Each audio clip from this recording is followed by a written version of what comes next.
Hola, mucho gusto, bienvenidos, esto es Tangente. Hoy traemos un programa súper interesante que yo sé que les va a encantar.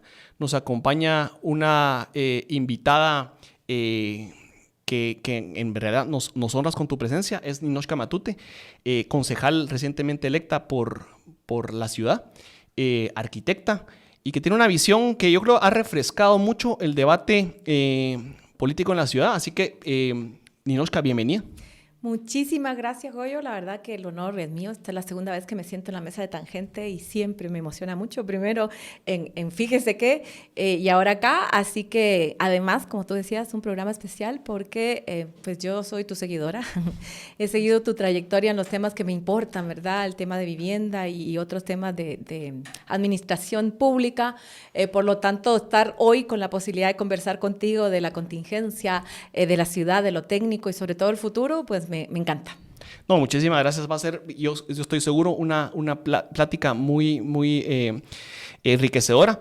Pero antes tenemos que hacer mención a nuestros patrocinadores. Les recuerdo siempre al público que Piedrasanta tiene 3 locales, 2 en zona 1 y 1 en zona 10. Y a todos nuestros escuchas les va a encantar, sobre todo, poder aplicar a una de las promociones que nos trae hoy. Recuérdense que Piedrasanta nos trae el descuento del 10% por la compra de un libro, el 15% por la compra del segundo libro y el 20% por la compra de un tercer libro. Así que hay que aprovechar. Creo que es un regalo impresionante el que nos hace al acervo cultural Librerías Piedrasanta. Así que recuérdenlo. En zona 1, 2 locales, o en zona 10 también pueden buscarlos, Piedrasanta. Nino,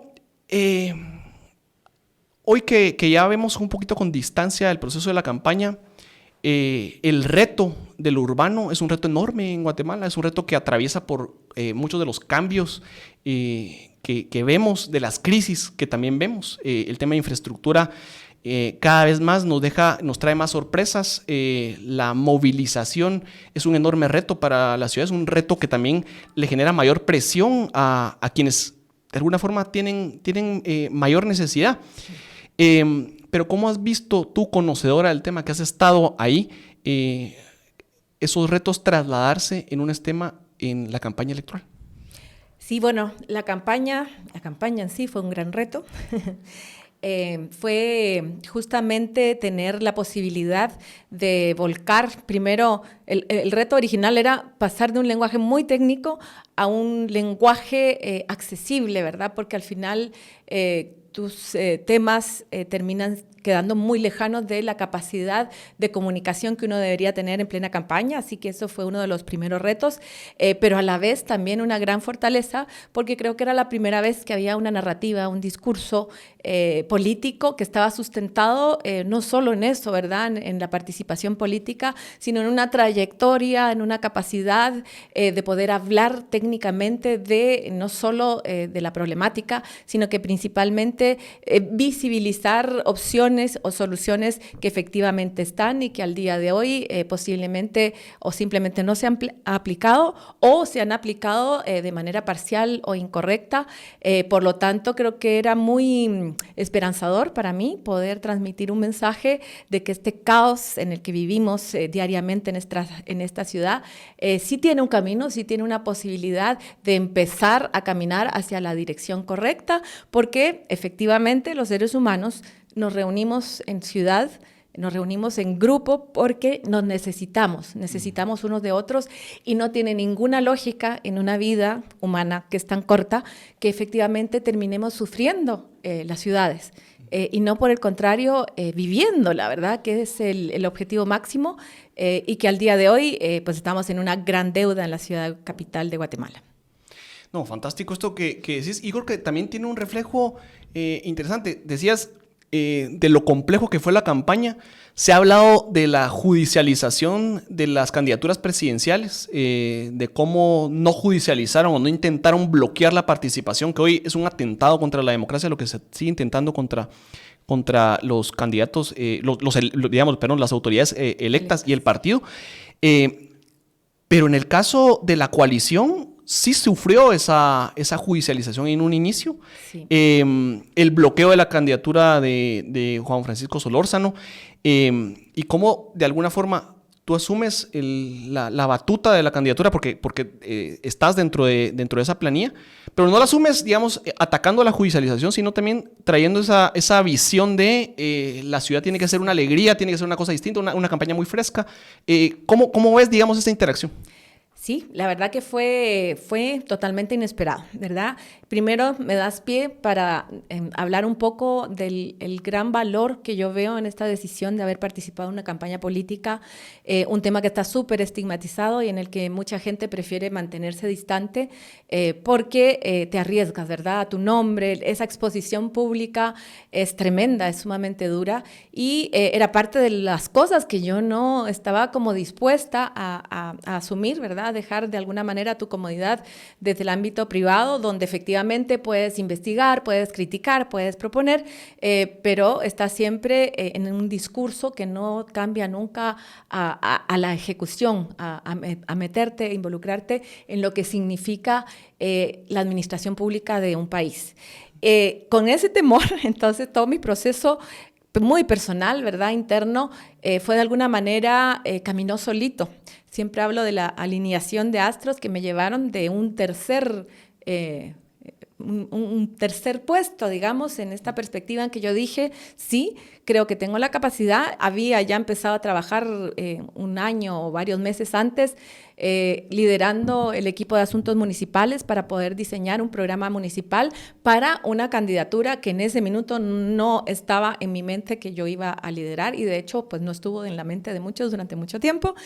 Así que bueno, ahí ya sentía yo que estaba aportando, pero a la hora de armar la planilla con un reto adicional que era una planilla, una coalición de 3 partidos diferentes, interesante. A mi juicio me parecía una oportunidad muy linda y tal vez una manera de iluminar esa senda que no nos hemos atrevido a caminar de manera contundente como nación, ¿verdad? Pero desde lo local pues podía ser un experimento interesante. Entonces yo decido y participo en la Concejalía Segunda y el candidato, Juan Francisco Solórzano Fopa, es tal vez una de las primeras víctimas de esta ola judicializadora de todo lo político que se dio en este proceso electoral y finalmente teníamos una conciencia de que había muchas posibilidades de que no le permitieran participar. Entonces yo todavía más blindada dije, yo no asumo la concejalía primera, que era la que todo el mundo esperaba, ¿verdad? Tener ahí el rol de una vicealcaldía técnica que se veía muy bien. Sin embargo, bueno, nuestra candidata concejal primera, dado que yo no acepté, también por temas personales, se ve impedida de participar y renuncia. Entonces, de ese tercer plano, termino yo liderando la planilla que ya había sido legalmente inscrita en el Tribunal Supremo y tú mejor que yo sabrás que a la hora de ganar las elecciones, esta propuesta nuestra, la planilla de los 3 partidos, la que encabeza ese listado, que termine siendo yo, asumiría el puesto de la alcaldía y todos los puestos se van corriendo, ¿verdad? Entonces, empieza esa disyuntiva donde efectivamente, además, sufrimos un golpe adicional porque no solo no se permitió la candidatura de Juan Francisco, sino que al poco tiempo después cae detenido. Y entonces todo ese caudal electoral o todo el sello FOPA, digamos, que teníamos en cuenta para llevar adelante la campaña también se cae. Entonces, eso me permitió al final armar una campaña con un equipo pequeño pero extraordinario que se centró en lo que yo soy y efectivamente creo que esa fue la clave, ¿verdad? Porque armar un personaje en una campaña, en cualquier proyecto, es insostenible. Entonces, esa libertad de poder mostrarme como yo soy, que finalmente fue una cercanía muy grande. Aprendí un poco a ser más concisa, ahora lo veremos porque de repente me alargo un montón, pero hablarle más directamente a las personas para entender y para darnos cuenta que la gente que llega a la administración pública somos ciudadanos, somos vecinos que padecemos exactamente los mismos problemas, unos más que otros, pero efectivamente podíamos hablar el mismo idioma, podíamos sentarnos en una banqueta a conversar, a entender, a solidarizar y a tratar de trabajar en conjunto y creo que eso fue la clave junto con una energía joven que estaba impresa un poco por el espíritu semilla, que fue lo que caracterizó la campaña completa a nivel nacional de las propuestas de semilla y que nos llevó entonces a tener este insólito tercer lugar. Viniendo yo del anonimato, ¿verdad? Tal vez en el medio técnico, profesional, la arquitectura, el urbanismo, la gente me conocía, pero la gente de esta ciudad no tenía idea quién era, además un nombre complicadísimo, ¿verdad? Ninochka Matute, que además representa una coalición de 3 partidos, y al final, otra vez, ¿verdad? Siempre todo el mundo me ha dicho Nino, la Nino, y ese fue el nombre de campaña que simplificó un poco lo complicado y que nos permitió tener este lugar con sabor a triunfo y que hoy nos tiene con 2 concejales y un suplente en el Consejo Municipal. No, de felicidades. Yo creo, o sea, como ciudadano de esta ciudad, a mí lo que me parece de todo lo que me estás contando es todavía tomarlo con mucha más esperanza de ver que hay un sentir transformador en personas y en ciudadanos, ¿verdad? Decir, no, estas no son condiciones, pero no hay otras y esto es lo que hay que hacer. De creer en las cosas, ¿verdad? Porque lo que me estás diciendo, o sea, yo lo entiendo, sos una persona que tiene las competencias y el conocimiento por estar ahí en el tema, que da el salto, ¿verdad? O sea, que se anima y seguramente fue difícil porque estoy claro de que hacer eso no es un punto fácil, pero además da la cara de una ciudad que quiere ser por los ciudadanos, ¿verdad? De una política que está cansada, de unos ciudadanos que están cansados de esa política y que tiene que ser a través de ciudadanos, de escuchar que puede venir ese cambio. Y hablemos entonces de qué es lo que tiene que cambiar, ¿verdad? O sea, verdaderamente no podemos ser, o sea, amar a nuestro país no puede ser desconocer los problemas que tiene y Correcto. Amar esta ciudad, porque a mí me encanta, mira, yo voy a decir, yo amo esta ciudad, pero no puedo amarla y no sentir la necesidad de que no puedo estar sufriendo hora y media en los momentos pico, 2 horas por cada trayecto, y a veces tiene que ver con las decisiones personales, sí, o sea, uno puede o no decidir dónde vivir, más o menos. Pero cuando ya no importa, porque eso lo sabe la gente que también a veces se tarda en trasladarse, no sé, 3, 4 kilómetros, 2 horas, es un absurdo. Pero no tener opciones, ¿verdad? Porque si yo pudiera tomar una decisión de moverme o de acceder a una vivienda más cerca de donde vivo, entonces yo también empiezo a tomar decisiones influido por las oportunidades, pero esa no es la ciudad. Entonces, ¿cómo ves todo eso?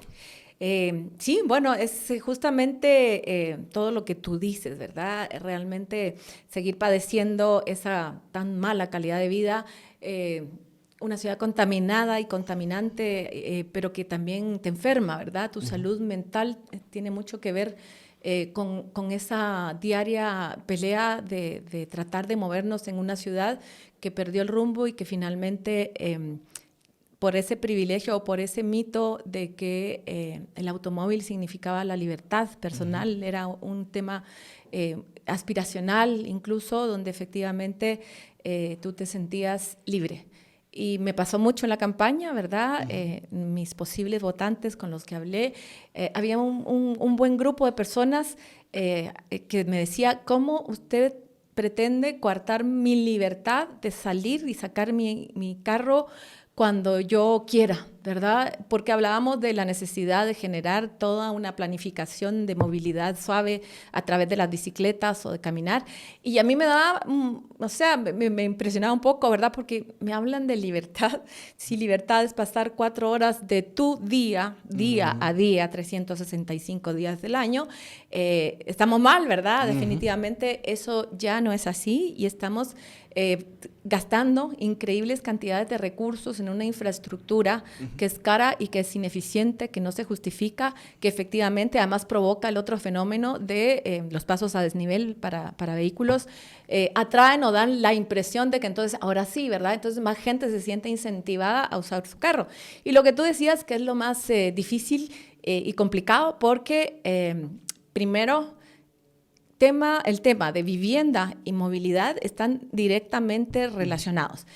Cuando tú entonces no tienes la capacidad o la oferta de tener acceso a una vivienda propia o arrendada en áreas centrales de la ciudad, terminas obligado por ese mercado inmobiliario a vivir a 15, 20 y hasta 30 kilómetros de las áreas urbanas centrales donde al día de hoy todavía se concentran los trabajos, los servicios, y las oportunidades, ¿verdad? Entonces, esta es una decisión que, como tú decías, puede ser responsabilidad de uno en algunos casos, pero al final el mercado y las oportunidades te obligan. Correcto. Y por otro lado, esa inexistencia total de un transporte público en el que, sin ponerlo en duda, y aunque no me quieran creer, efectivamente yo usaría el sistema BRT del Transmetro si estuviera adecuadamente aplicado en esta ciudad, y no lo está. Y entonces no hay alternativa. Pasó esa crisis que no logro entender porque la municipalidad una y otra vez, con un nivel de técnicos muy buena, termina dando soluciones que técnicamente no funcionan. Y entonces viene la pandemia, se pierde esa oportunidad única de poder ensayar una movilidad diferente. Hubo todo un movimiento ciudadano del cual yo fui parte, la nueva movilidad, que propusimos planes, que hicimos el plan maestro, que el modelo de especificaciones técnicas que tiene que tener una ciclovía, tratamos una y mil veces de y la poder pandemia fue una oportunidad para eso. Todas las ciudades latinoamericanas, incluso como Bogotá, hicieron el experimento de una manera táctica, si tú quieres, pero aquí se nos cerraron todas las puertas. Ese proyecto mutó entonces y se fue a los municipios de Zacatepeques, donde ahora, pues a través de otro reemplazo, digamos, de movimientos ciudadanos, pues ya tiene ciertos kilómetros de ciclovía en Ciudad Vieja y que puede fácilmente empezar a crecer, pero en la Municipalidad de Guatemala no. Y lo que es peor, entonces todos... Es difícil decir esto porque el servicio de transporte público existente era de verdad indigno, inservible, inseguro, que eran los famosos buses rojos. Pero las personas que viven en las comunidades más alejadas de la ciudad tenían la alternativa de arriesgar su vida, ciertamente, pero podían subirse a ese bus temprano y llegar a su trabajo o conectar precariamente con el Transmetro. Desaparecen las líneas de los buses rojos, que son los buses alimentadores que deberían existir, y no son reemplazados al día de hoy, bueno, ahora esta semana, que son las polémicas que andan por ahí en redes sociales, no quedó, o sea, ese servicio se quedó vacío, las personas que necesitaban ese servicio no lo tienen, y entonces eso te explica también el aumento desmedido en estos pocos años después del 2020 de las motocicletas, porque ¿qué haces tú? Tienes que ir a trabajar, no hay transporte público, es imposible caminar, primero porque no hay banquetas y luego porque las distancias son enormes. Entonces se genera todo este desorden en que proliferan las motos y prolifera un sistema que en otros países viene aplicado con la reglamentación adecuada, que son los taxis colectivos, pero aquí no son taxis colectivos, sino son taxis pirata porque no hay orden ni ley, nadie los regula, y la gente entonces tiene que ir con 5, 6, a veces 7 personas en esos mini taxis, con la tarifa que se le ocurra al chofer para poder movilizarse. Es duro. Y no, es que creo que es súper interesante porque un punto es, tuvimos un desgaste y un deterioro del sistema de transporte público en exceso, si es que alguna vez tuvimos uno que era funcional de alguna forma, ¿verdad? O servía a algunos propósitos. Sí. Pero no siempre hemos estado así. O sea, la percepción pareciera ser como que aquí nunca vivo transporte. Y yo, o sea... aunque tal vez no es la norma, yo sí fui usuario del transporte desde que fui niño, o sea, y la queja era, son estos buses que están mal preparados, que el chofer te acelera cuando sea, que no están bien regulados, pero había una serie de transportes, digamos, que movilizaban y cumplían una función. Sí. No era suficiente la conexión o la interconexión. El primer intento del BRT no fue continuado, porque no se quieren tomar algunas veces las decisiones incómodas de, bueno, esto tiene que hacerse y va a ser mejor. Pero hoy estamos como que si nunca hubieras vivido transporte, como que si no fuera posible en una ciudad del tamaño de Guatemala, que es la ciudad más importante entre México y Bogotá. De la región. O sea, y pareciera que decir, no podemos hacerlo. Sí. ¿Por qué esa cerradez ves que hay una posibilidad de empezar a hablar de los temas y encontrar soluciones y acuerdos al respecto? Pues justamente ese es uno de mis objetivos y grandes retos de llegar al Consejo, ¿verdad? Sabemos que es una minoría. Entramos 2 concejales de la coalición, Óscar Girón de WINAC y yo, y un suplente también, pero nos enfrentamos primero, y me pasó mucho durante la campaña, ¿verdad? el no saber que el Consejo Municipal existe, que es la autoridad máxima en el municipio, no es el alcalde tiene que someter sus propuestas al Consejo y el Consejo avala o no avala. Y muchas personas no saben que al votar por un candidato a alcalde también estás aportando a conformar ese consejo que después puede ser muy útil para hacer una adecuada gestión de la ciudad. Entonces, ¿por qué no se hace? Yo creo que algo que tiene la historia de la política guatemalteca es como una conceptualización de que tu paso por el servicio público no es un paso, como el nombre bien lo dice, para servir a la gran mayoría de los ciudadanos de este país, sino que al final los funcionarios se acomodan, ganan sueldos, dietas entonces decisiones que, como tú bien decías, tienen un costo electoral, simplemente no se hacen. Y es la respuesta de esa ciudad de Arzú, en que hay jardines hermosos, hay infraestructura para el vehículo, que es su grupo de votantes, ¿verdad? Fiel. Y todo lo demás en la ciudad se abandona porque todo lo demás son proyectos de mantenimiento y de gestión invisible al ciudadano, que además tienen grandes costos financieros y, por supuesto, grandes costos electorales, si ese es el enfoque que le está dando la administración de la ciudad. Entonces, todo lo que está bajo el suelo, sí, desde los años 70 de Manuel Colomargueta, no ha tenido actualización ni mantenimiento, y es los que nos mantienen esta zozobra de la incertidumbre en que cualquier momento se te abre el piso donde caminas. ¿Dónde va a ser el siguiente gran agujero? Sí. No, y es interesante porque, digamos, cuando uno lo analiza, el resultado electoral para la alcaldía metropolitana ya no es esa ciudad, o ya no es el llamado de no hagamos cambios porque podemos perder, o sea, o no hagan aguas porque yo voy bien acá. No, yo creo que el incentivo hoy, y sobre todo por el resultado electoral, en donde se ha perdido votantes del unionismo, ¿verdad? De Ricardo Quiñones como alcalde, de la elección 2019 a la elección 2023, sí, no ha tenido el mismo apoyo. Los incentivos deberían de estar en el mensaje que él sale dando al presidente Arévalo cuando pasan el proceso electoral de, bueno, sentémonos y hagamos las cosas mejores para la ciudad. Eso correcto. Tiene una oportunidad, digamos, en trazar apertura a tomar decisiones que sean más bien consensuadas, que no sigamos en una dinámica de desgaste de unos y otros, sí, pero va más allá solo de hablar. O sea, prácticamente lo que tú decías es integral, es alrededor del transporte, pero tal vez de las infraestructuras subterráneas, de la vivienda. ¿Qué podemos hacer con lo que tenemos? ¿O qué deberíamos, cómo deberíamos de orientar el debate a alcanzar esos puntos? Sí. ¿Cómo lo has visto? Primero, hacer ver que el poder local es el poder local, es el poder del Estado que está más cercano al ciudadano y al vecino. Hemos tenido décadas de una arrogancia que se derrama incluso a las direcciones. Es como el perfil del actual funcionario municipal, que cree que es funcionario de otra clase social, de otro linaje incluso, que se ha encerrado en el Palacio Municipal, que está totalmente ausente de las necesidades reales de las personas, de la gente, ¿verdad? No hay esa comunicación que debiera fluir de un servidor público que tendría que ser en primera instancia el alcalde. Al día de hoy, desde el 2020, este Consejo Municipal que ha pasado invisibilizado porque es una gran mayoría donde efectivamente los proyectos pasan 30 segundos en una pantalla, se siguen reuniendo al día de hoy en Zoom. O sea que el debate, el cuestionamiento no existe en una pantalla, lo sabemos bien.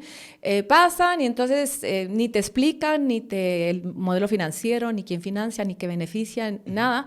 Entonces, por ejemplo, hay un proyecto para llevar agua a la zona 18 y uno dice, lógico, o sea, yo no me puedo oponer a un proyecto que es de beneficio. Sin embargo, en todo el debate que debías haber tenido en un consejo, pues empiezas a ver una serie de irregularidades. Este es un ejemplo nada más, pero es lo que sucede en la dinámica de trabajo del Consejo Municipal y los proyectos que se proponen desde la alcaldía. Entonces, simplemente son aprobados y pasan de largo, ¿verdad? O sea que la capacidad deliberativa y de decisión del Consejo Municipal está totalmente anulada.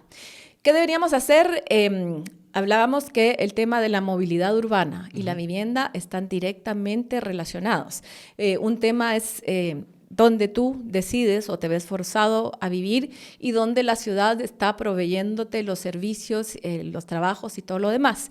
Las ciudades tradicionales al día de hoy tienen un centro de negocios, un centro histórico o un distrito donde se concentran las mayores oportunidades de las ciudades.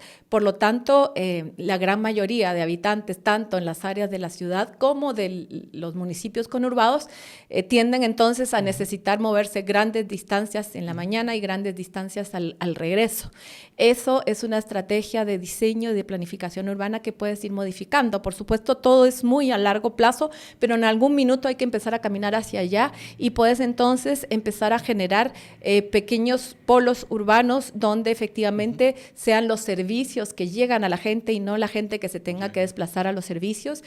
Poder empezar a aplicar esta estrategia de la ciudad caminable, que puedes moverte 15 minutos para encontrar el trabajo, la educación, los servicios, los hospitales y todo lo demás, que efectivamente entonces empieza a desfogar esa gran necesidad de la gente a desplazarse a las áreas centrales de la ciudad. Eso por un lado, y si eso lo vienes complementando con un sistema eficiente de un costo razonable como el BRT, ¿verdad? Que es un bus que efectivamente de tránsito rápido, para que un bus en medio de la ciudad pueda tener ese tránsito rápido y tú puedas diseñar y planificar las horas de espera o el tiempo de espera de una estación a otra para que eso funcione como funciona en otras ciudades. Necesitas que los buses del Transmetro o el bus, el BRT, pueda circular por carriles exclusivos. Como tú bien lo decías, los primeros ejes de Transmetro se aplicaron adecuadamente en la Aguilar Batres, también en la calle esta, que se me olvida el nombre. Bolívar. En La Bolívar. La Bolívar, exactamente. Son los dos pequeños ejes donde el Transmetro camina en áreas exclusivas y puedes entonces cumplir con los tiempos de espera. Muy por el contrario, por esas decisiones que son enfocadas a lo electoral y no al beneficio de las personas, no se siguieron haciendo carriles exclusivos y pierde total sentido el sistema, que ya no es un sistema, sino que son buses más bonitos, más dignos, que circulan en el mismo tráfico donde tú estás, ¿verdad? Buses articulados en un sistema no articulado. Además, exactamente. Bueno, y hay... Ahora, tratando de llegar, porque yo creo que hay una oportunidad. O sea, yo sí creo que la lectura tiene que ser cómo hacemos de este contexto un proceso y un camino. Sí.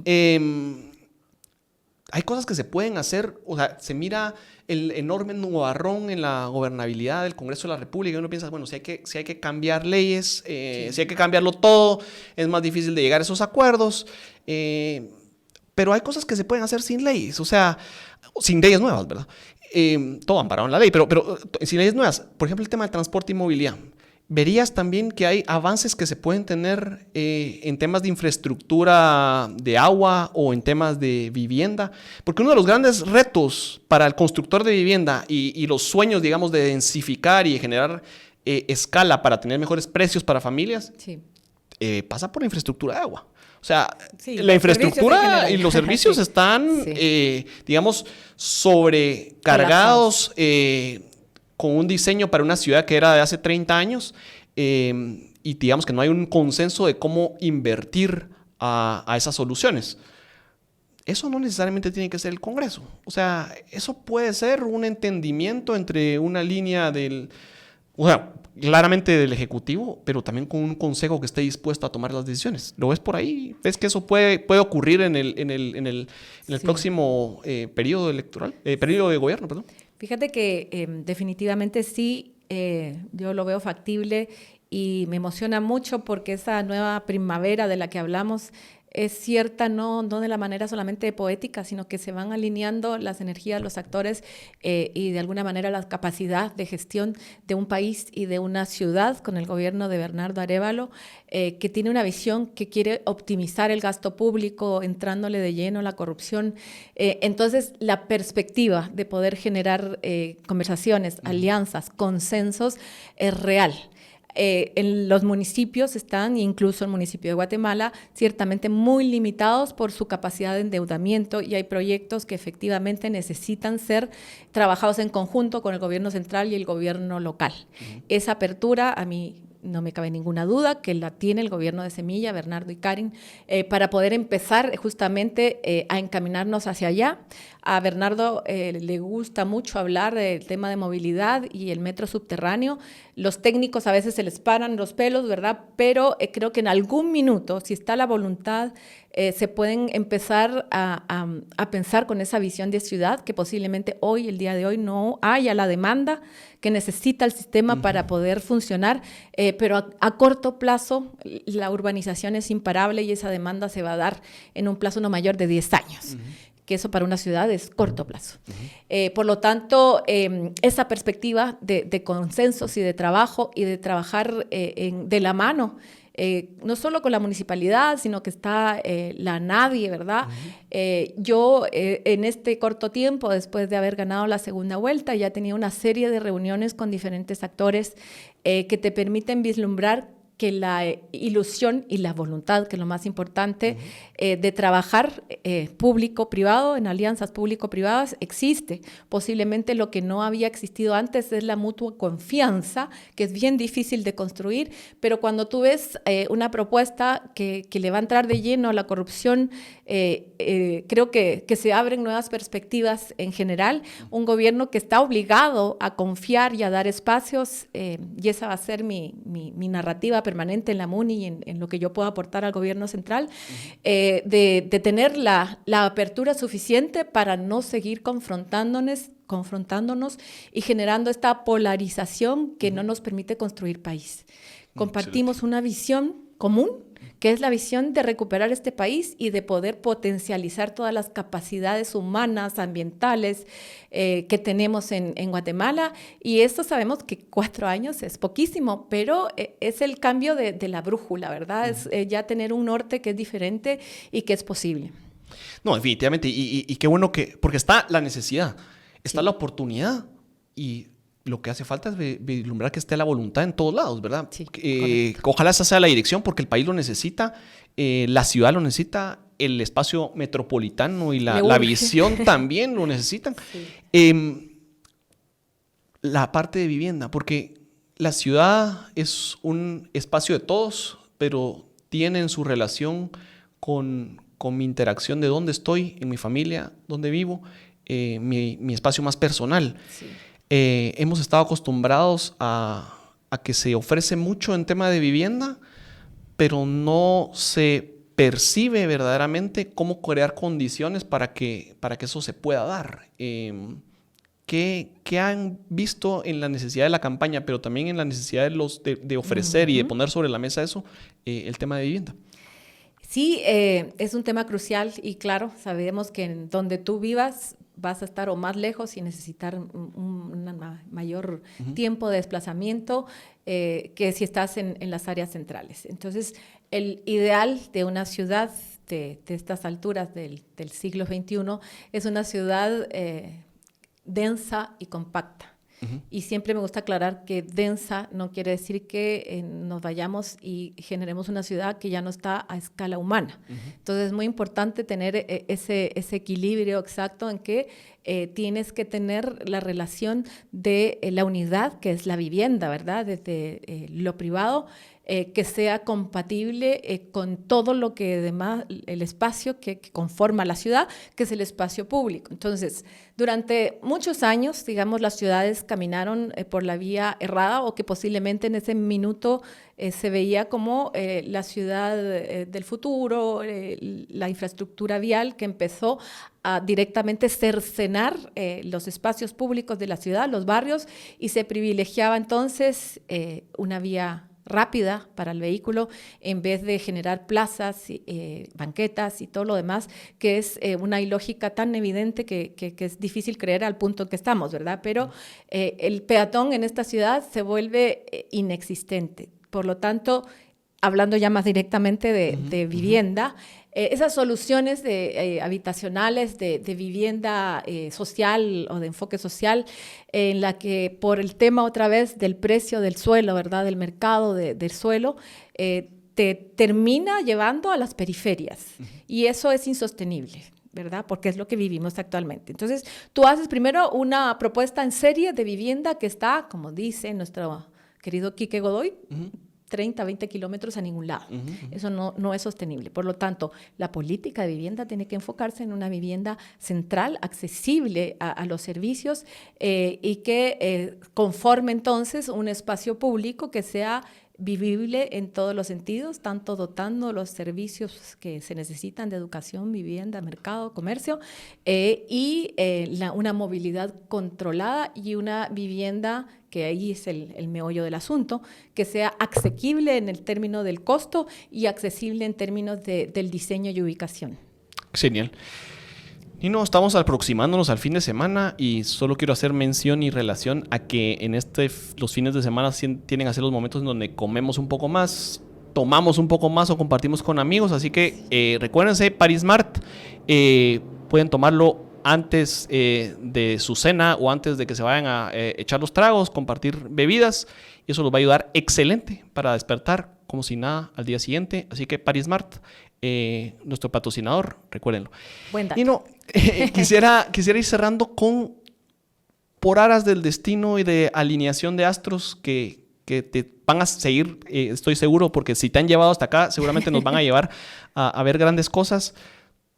Te da la posibilidad de que todo lo que quisieras plantearle para la ciudad se va a cumplir. ¿Cómo verías esa ciudad en los próximos 4 años? ¿Qué hemos hecho y cómo ha sido una gestión de consensos y de coordinación exitosa que nos lleva a resultados? ¿Qué ha pasado entonces? Qué buena pregunta, porque si algún defecto o virtud tenemos los arquitectos es que pasamos soñando. Por lo tanto, ese ejercicio de soñar una ciudad mejor es permanente, ¿verdad? Sabemos que es difícil, que es costoso, que se necesitan recursos, consensos, se necesita sobre todo capacidad técnica para poder diseñar adecuadamente todo lo que tú propones. Yo creo que en este periodo tan corto tenemos que trabajar primero en esa parte política que nos permita generar los consensos de los que hablábamos y principalmente actualizarnos en esa gestión urbana que al día de hoy está claro que es insostenible. Entonces tenemos que tener primero la capacidad comunicacional, porque es importante. Cuando tú impones, que es lo que normalmente hace la MUNI, te suben a 5 quetzales el pasaje de un momento a otro sin explicarte, sin entender, además porque llevan 40 años sin dar resultados en ese tema. Es muy importante mantener esa comunicación, ese intercambio de información para decirle a los ciudadanos que necesitamos hacer algunos sacrificios mientras esta ciudad empieza a actualizarse en términos de poder enfrentar, por ejemplo, de una mejor manera el cambio climático. Sabemos que eso es un reto y que las inundaciones no son solamente por el abandono, solamente por eso, sino porque rebasa la cantidad de agua que cae en muy poco tiempo, que a la vez es una gran oportunidad porque entonces tú puedes empezar a generar todos esos mecanismos de cosecha de agua, de lluvia, que en espacios públicos se pueden ir transformando poco a poco en estas ciudades esponja que saben absorber adecuadamente en sus espacios públicos, en canchas deportivas, de parques para infiltrar y devolver no solo a las napas freáticas, sino también de conservar en depósitos subterráneos que te van a ayudar a aprovechar esta gran cantidad de agua que llega a las ciudades. Atender, y eso va a ser de mis máximos esfuerzos, a las comunidades que han estado históricamente alejadas de todos estos derechos básicos como es el agua, para que todos esos recursos que actualmente siguen privilegiando las zonas que ya lo tienen todo, que saquemos un poquito de ahí y podamos entonces efectivamente poco a poco ir generándole el derecho humano que las personas necesitamos, que son 100 litros al día para poder vivir sanamente y dignamente. Y eso, ¿verdad? Avanzar poco a poco, priorizando, porque no podemos hacer todo, pero sobre todo cambiando esa perspectiva donde los recursos que son escasos sean enfocados a quien más lo necesita, proyectos que son urgentes y que son de derechos humanos esenciales. Empezar a abrirnos, por ejemplo, a estrategias en el tema de vivienda, donde la escasez de la tierra es clara, ¿verdad? En las áreas centrales hay poca tierra, pero las ciudades, además, en términos de enfrentar también el cambio climático y las exigencias de sostenibilidad que lo urbano está requiriendo, tienen que empezar a valorar lo preexistente. ¿Y esto qué quiere decir? Que no necesariamente tengas que derruir, destruir o demoler un edificio que posiblemente está abandonado. Y ese es un proyecto que es de lo que yo he soñado, efectivamente, porque son proyectos que son factibles, que posiblemente tengan el mismo costo, porque la gente dice que es más caro remodelar y restaurar y actualizar las instalaciones de un edificio, pero que puedes tener un modelo financiero que te permita subir a bordo al propietario de ese inmueble y que entonces tú empieces a reciclar sistemáticamente una cantidad de edificios abandonados que están en el centro histórico, muy centrales en la ciudad, que te permita mezclar un poco de vivienda, de venta comercial con vivienda accesible. Ese mix de clase social y de capacidad económica es muy beneficioso para la convivencia. Revitaliza la ciudad, ¿verdad? Y genera esas externalidades positivas que te devuelven lo esencial que es en la ciudad, la gente a las calles. Se puede. No, me encanta. Mira, se me ocurren como 5 temas más solo en estos últimos 2 minutos que hablaste, que seguro nos dan pauta para 1, 2 o 3 o 5 programas, muchos más. Así que estoy seguro que te tendremos de invitada muy pronto nuevamente. A toda nuestra audiencia, recuérdense suscribirse, síganos en todas las redes sociales y ha sido un gusto compartir con Nino. Gracias por estar acá. Nos vemos a la siguiente. Gracias a ti y aquí estaré siempre que me inviten. Gracias.